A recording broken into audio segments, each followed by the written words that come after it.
প্রদেশ কংগ্রেস সভাপতি, বর্তমান প্রদেশ কংগ্রেস সভাপতিকে কটাক্ষ করছেন প্রাক্তন প্রদেশ কংগ্রেস সভাপতি অধীর চৌধুরী। তিনি বলছেন হাইকমান্ডের মতামত নিয়েই সিদ্ধান্ত, সেটা জানা উচিত সভাপতি। কি বলেছেন অধীর চৌধুরী দেখুন। যে সভাপতি সে নিশ্চয়ই জানে একটা রাজ্য চলে কেন্দ্রের নির্দেশে, কেন্দ্রের মতামত না নিয়ে কোনো রাজ্য চলে না, সে যে রাজ্যেই হোক। তা কাকে কি কোথায় বলছে আমার জানা নাই, তবে যারা বলছে তাদের জানা উচিত যে আমরা কেন্দ্রের অধীন। পরিশ্রম আমাদের কংগ্রেসের কর্মী থেকে সমর্থক থেকে লোকেরা সবাই মিলে করেছে, কিন্তু সরকারের এতটুকু সুযোগ সুবিধা আমাদের কর্মী সমর্থকরা কেউই পান না।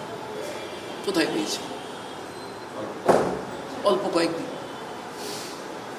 এবার সেই বেরিয়ে আসাটা সঠিক না বেঠিক, কিন্তু আমি কোনোভাবে মনে করি আরও বিচার বিশ্লেষণের প্রয়োজন ছিল। তার কারণ আমাদেরও তো মানুষ ভরসা করে ভোট দিয়েছিলেন 2011।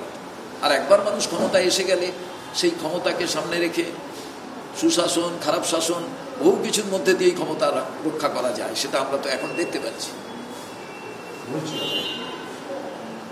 আমার মনে হয় আরো পর্যালোচনার প্রয়োজন ছিল ছেড়ে আসার আগে। ভুল কি ঠিক? তার কারণ আমাদের কথার উপরে তো মানুষ ভরসা করে ভোট দিয়েছিল, তো মানুষের রায় নেওয়া দরকার ছিল। ওই দলটা আছে এখানে পশ্চিমবঙ্গে,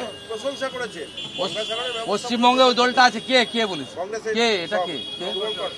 ও একটা এমএলএ হতে চায়, ও একটা এমএলএ হতে চায় মমতা ব্যানার্জির পার্টির ঠ্যাং ধরে।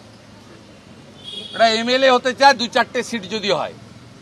আমি বিশ্বাস করি মুর্শিদাবাদ, মালদার, উত্তর দিনাজপুরের যারা কেস খাচ্ছেন, মার খাচ্ছেন, সেই কংগ্রেসীরা তাদের প্রদেশ কংগ্রেসের এই ছিন্নমূল সভাপতির সঙ্গে একমত হবেন না।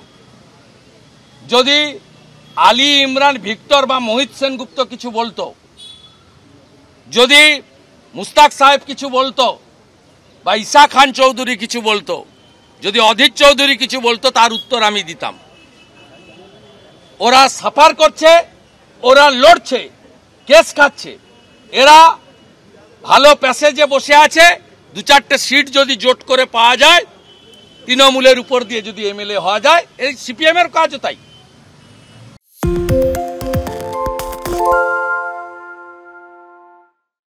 সত্য অন্তহীন, সত্যের খোঁজও তাই, সত্য সন্ধানে তাই আমরা অক্লান্ত, অকুতভয়। এবিপি আনন্দ নতুন ভাবনার প্রতীক, যা মনে মুক্ত, তথ্যে যুক্ত এবং যাবতীয় সীমানার বাঁধন থেকে মুক্ত।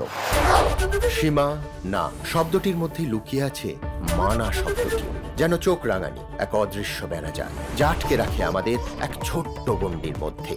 একমাত্র সঠিক খবরই গড়ে তুলবে এক মুক্ত সমাজ। সেই জগৎ গড়ার লক্ষ্যে কোনো সীমানার ঠুকুটি আমরা মানব না। এবিপি আনন্দ এগিয়ে থাকে, এগিয়ে রাখে।